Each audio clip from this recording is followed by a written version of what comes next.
दशकों बाद या सरदार पटेल को हम लोगों ने देखा नहीं। सरदार पटेल के बाद ऐसा तेवर गृह मंत्री अमित शाह का है, ये देश को रास आ रहा है और देश की जरूरत भी है आज की तारीख में। कि उन्होंने बताया कि पत्थरबाजी की घटनाओं में 102 लोगों की मौत हुई और 6000 लोग घायल हुए। 6000 लोग। कि मार्च 2026 वो जो नक्सलवाद का यहाँ अजगर पल रहा था, सांप कह लीजिए, अजगर कह लीजिए, उसको भी मार्च 2026 की उन्होंने डेट बता दी। 21 मार्च 2026 से पहले खत्म। तथाकथित देशवासियों के जो विपक्षी नेता हैं, उनकी रीढ़ की हड्डी में ठंडक दौड़ गई होगी। सर नमस्कार। नमस्कार मनीष जी, दर्शकों को भी नमस्कार। अमित शाह तो सर एकदम से मूड में आ गए हैं। वो तेवर 370 वाला जो आपको याद होगा, कश्मीर में से 370 खात्मे का, आज राज्यसभा में वो उसी मूड में दिखाई दिए। अमित शाह एक तरह से लग रहा था कि नक्सलिज्म से लेकर के तमाम चीजों को ऐसे साबित कर रहे थे कि जैसे वो कांग्रेस का पैदा किया हो। हम लोग कल चर्चा कर रहे थे कि नक्सलिज्म को खत्म कर देने का उन्होंने प्रण लिया। संसद में उन्होंने कह दिया मार्च 2026 तक इस देश से एक भी नक्सल नहीं रहेगा। तो हम लोग नक्सल से शहरी नक्सल पे भी आते हैं। उन्होंने आतंकवाद के लिए कहा कि आतंकवादियों को हम दोनों आंख के बीच, जहां पर ये टिक्का लगाया जाता ना, वहां गोली मारते हैं। कई लोग कहेंगे ये देश के गृह मंत्री की भाषा हो सकती है क्या? अमित शाह पूरे मूड में थे तो हरकंप मचा। जब अमित शाह शांत हो जाते हैं तो भारत द्रोहियों को लगता है जैसे कि उनके पर निकलने लगते हैं। पहले शाह के मिजाज को पहले थोड़ा सुनते हैं, उसके बाद हम लोग इस पर विश्लेषण करते हैं। गोली मारते हैं, हिसाब मांगते हैं। क्या हुआ 370? साहब हिसाब तो इनको दिया जाता है, नजारा तो उनको दिखाया जा सकता है जिनकी नजरें साफ, जो काला चश्मा पहनकर आंखें मूंद कर बैठते हैं, उसको विकास नहीं दिखा सकते। किसी सदस्य ने ठीक ही कहा था, पैदल यात्रा निकाली, कश्मीर तक गए, संपूर्ण गतिविधि समाप्त। हमने पीएफआई पर बैन लगाया, एक साथ देश के 24 राज्यों में रेड डालकर पीएफआई के एक एक बंदे को उठाकर जेल की सलाख होते,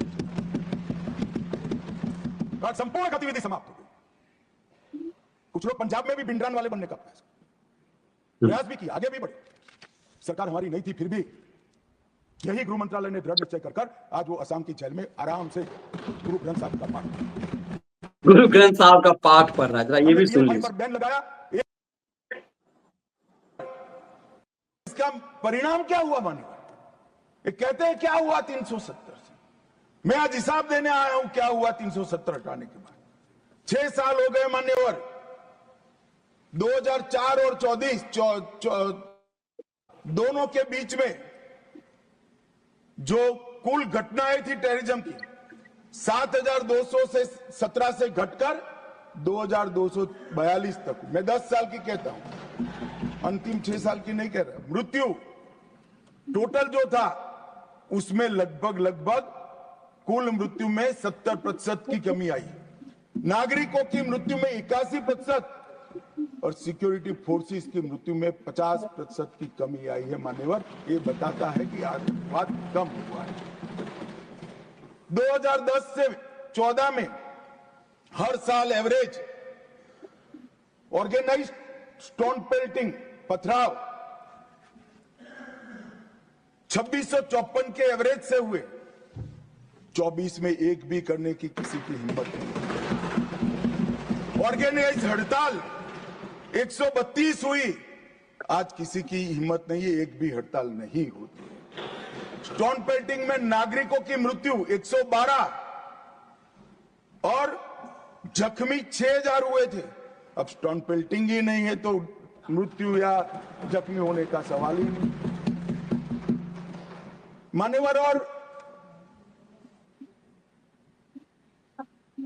इन कांग्रेस के शासन से किसी एक साल को पीक कर सबसे कम आंकड़े, और भारतीय जनता पार्टी के शासन के एक साल में पीक कर सबसे कम आंकड़े इकट्ठा करते हैं तो 2004 का साल कांग्रेस के लिए सबसे अच्छा माना जाएगा, क्योंकि 2004 में अटल जी की सरकार गई।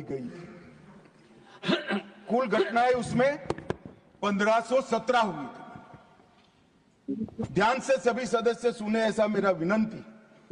2004 में कुल घटनाएं 1587 हुई थी, 24 में कुल घटनाएं सिर्फ 85 हुई। नागरिकों की मृत्यु 2004 में 733 हुई थी, 2024 में सिर्फ 26 हुई।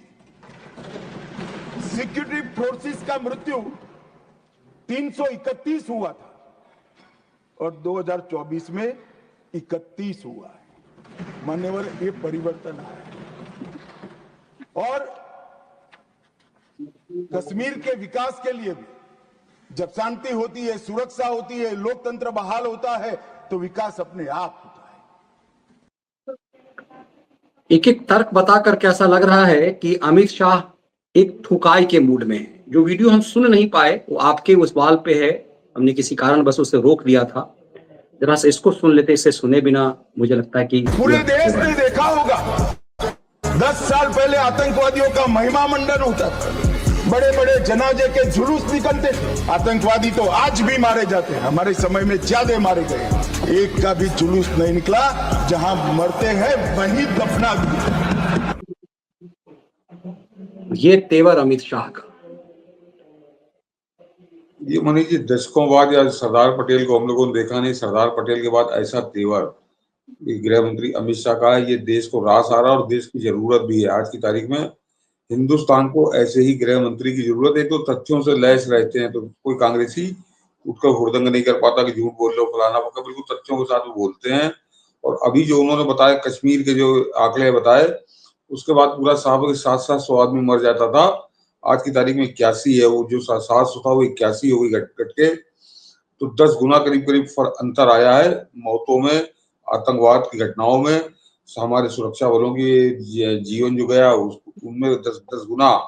और सबसे ज्यादा जो मनीष जी उन्होंने बताया, ये जो कांग्रेसी चिल्लाते हैं, इनको जरा खड़ा होकर कोई बोलता ना कि गलत बोल रहे तो तथ्य रखते कि जो उन्होंने कहा कि 2010 से 2014 कि 2652 ही मेरे ख्याल से बोले हैं वो, 2652 औसत घटनाएं हर वर्ष, यानी हर साल 2500 घटनाएं पत्थरबाजी की कश्मीर के अंदर हुआ करती थी। 2024 में एक भी नहीं हुई। और एक भी नहीं हुई का मतलब जरा दर्शक समझे कि उन्होंने बताया कि पत्थरबाजी की घटनाओं में 102 लोगों की मौत हुई और 6000 लोग घायल हुए। 6000 लोग घायल होने वाले कौन थे मनीष जी? 6000 घायल मतलब 6000 हमारे सिक्योरिटी फोर्सेस के लोग। वो आम आदमी पे पत्थर नहीं बरसाते थे, वो पुलिस के ऊपर पत्थर बरसाते थे, सेना पे पत्थर बरसाते थे। तो हमारे 6000 जवान घायल हुए थे 2010 से 2014 के बीच में। और आज की तारीख में 2024 में पत्थरबाजी ही नहीं तो घटना और मरना छोड़ दीजिए। ये परिवर्तन आया है कश्मीर के अंदर, जिसको नकारते हैं ये बैठ के कि क्या हुआ, सब बर्बाद हो गया, तबाह हो गया, कश्मीर बर्बाद हुआ जा रहा है। तो इन बातों का, इन तथ्यों का कहीं कोई जवाब है इनके पास? क्योंकि पत्थरबाजी तो मनीष जी ऐसी घटना थी कि हर चैनल पे चला करती थी, कहीं नहीं दिखाई देती है। ये सोशल मीडिया का दौर है, मान लीजिए चैनल पे ब्लैकआउट भी कर दिया गया तो भी उसको आप सोशल मीडिया पे देख लेते, लेकिन उसका अता पता नहीं है, खत्म कर दिया, जड़ से खत्म कर दिया। और उसी चीज की घोषणा आज उन्होंने फिर की, जो हम लोग कल बात भी की थी कि मार्च 2026 वो जो नक्सलवाद का यहाँ अजगर पल रहा था, सांप कह लीजिए, अजगर कह लीजिए, उसको भी मार्च 2026 की उन्होंने डेट बता दी कि 21 मार्च 2026 से पहले खत्म। यानी आज 21 तारीख है तो 1 साल की बात वो कर रहे हैं। और जो ट्रैक रिकॉर्ड है गृह मंत्री अमित शाह का, उस पर शंका करने की कोई, उसके बाद शंका करने की कोई गुंजाइश रह नहीं जाती।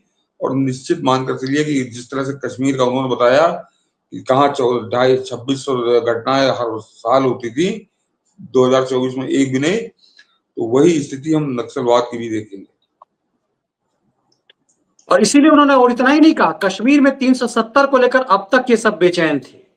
एक चीज उन्होंने कहा कि पहले जनाजा निकलता था, अब हम वहीं मारते हैं, वहीं दफना देते हैं और आतंकवादियों को इस बीच में पिन पर लेके निपटाते हैं। ये राज्यसभा में देश का गृह मंत्री बोल रहा था, तो बेचैनी तो हुई। मैंने कहा ना मनीष जी, सरदार पटेल के बाद ऐसा तेवर गृह मंत्री अमित शाह का ही नजर आया सदन के अंदर ये कहने की हिम्मत कोई गृह मंत्री जुटा नहीं पाता था। बड़ी मीठी मीठी बातें, सुगर कोटेड बातें वो होती थी। उन्होंने आतंकवादियों के लिए कहा कि बिल्कुल आंखों के बीच में गोली मारते हैं और जहां मरता वहीं दफना देते हैं। तो इतनी कठोरता के साथ जब वो बोल रहे थे सदन के अंदर, तो वो जो आतंकवादी हैं, जो जो इनके एक तरह से टूल किट है, इनके फुट सोल्जर हैं, तथाकथित देशवासियों के जो विपक्षी नेता हैं, उनकी रीढ़ की हड्डी में ठंडक दौड़ गई होगी कि वास्तव में ये आदमी जो सदन के अंदर इस तरह की बात कर रहा है, तो रूथलेस अप्रोच की कल जो बात हो रही थी, वो रूथलेस अप्रोच कश्मीर में भी जारी है अमित शाह की, और ये बेहतर अच्छा है, देश के लिए शुभ है ये। बिल्कुल, और ये मिजाज बताता है, जब हम लोग इसी का अमित शाह की हमेशा यही चाहते हैं कि यही अमित शाह दिखाई देने चाहिए। हाल के दिनों में अमित शाह की चुप्पी लग रही थी तो लोगों को लग रहा था कि ये क्या कुछ हो रहा है। ये करवट लेते अमित शाह निश्चित रूप से सिहरन पैदा कर रहे होंगे। और मैं बार बार वहीं आता हूं कि मुझे कई बार ऐसा लगता है कि शहरी नक्सल जो वो कहते हैं प्रधानमंत्री, आज फिर मैं वो वीडियो देख रहा था जिसमें उनके कांग्रेस के इकोसिस्टम को उसी की भाषा में जवाब दिया जाएगा। तो क्या आपको भी लग रहा है कि नक्सलियों के खात्मे के बाद आज जो चेतावनी दे रहे थे कि सब लोग ध्यान से सुनो, तो इन शहरी नक्सलियों, इन खलिहर खैरातियों के लिए भी एक मैसेज था? मनीष जी, अमित शाह की एक खूबी पता नहीं आपने नोट की कि नहीं की है, मैं दर्शकों से कहूंगा आप लोग भी जरा ध्यान दीजिएगा। मैं जब से देख रहा हूं 2013 में जब ये उत्तर प्रदेश के प्रभारी बन के आए थे, इनकी पहली प्रेस कॉन्फ्रेंस हुई थी जो भाजपा कार्यालय में हुई थी, तो मैं उस प्रेस कॉन्फ्रेंस में था। और तब से लेकर अब तक, यानी 2013 हो गए, 11 साल हो गए, अब तो 25 लग गया, तो मुझे 12वां साल चल रहा है, कि मैंने एक बात नोट की है मनीष जी कि आप अमित शाह से सहमत हो और या हो सकता है पूरी तरह से असहमत हो, ये तो हो सकता है, लेकिन अमित शाह को मैंने आज तक मनीष जी कोई भी भाषण मैंने उनका ऐसा नहीं सुना जिसको आप कहें लफाजी हो रही है कि सिर पैर नहीं आ रहा। वो जब बात करते हैं तो मुद्दे की करते हैं, और मुद्दे को बिल्कुल एकदम नोक पे स्टेज नहीं, इधर उधर की बात नहीं करते, वो बात तथ्य पे ही करते हैं, तर्कों के साथ करते हैं। लफाजी वाला भाषण मैंने नहीं सुना उनका, और मैं इस मामले में उनको नरेंद्र मोदी जो प्रधानमंत्री हैं उनसे भी ज्यादा आगे रखता हूँ। क्योंकि प्रधानमंत्री मोदी के भी कई भाषण जो है वो लगता है कि लफाजी चल रही है, कोई इसका सरपैर नहीं है।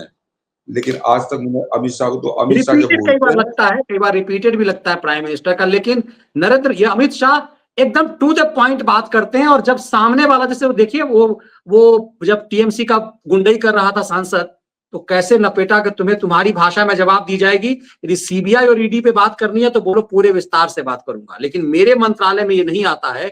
एक मैसेजिंग थी इस बात को लेकर के, और इसीलिए जितना डर अमित शाह से लोगों को होता है, बात जिस भारत द्रोहियों की जो आप बात कर रहे हैं, आमतौर पर उतना प्रधानमंत्री से भी नहीं होता है इन लोगों को। मैंने इसलिए कहा कि वो सब जानते हैं कि जो बोल रहे हैं, तो वो जो अगर वो कुछ करने की बात कर रहे हैं तो फिर उसमें गंभीरता है और वो काम होगा। तो इस मामले में अकेले नेता हैं, राजनेता, न पक्ष में न विपक्ष में, कोई पार्टी, किसी पार्टी के पास ऐसा नेता नहीं है जो लफाजी न करा। नेता कोई ना कोई लफाजी तो करते ही है, लेकिन ये नहीं करते, ये इनकी सबसे खास बात है। इसलिए इनकी बात को, जो कुछ भी ये कह रहे हैं, उसको बहुत गंभीरता से लीजिए।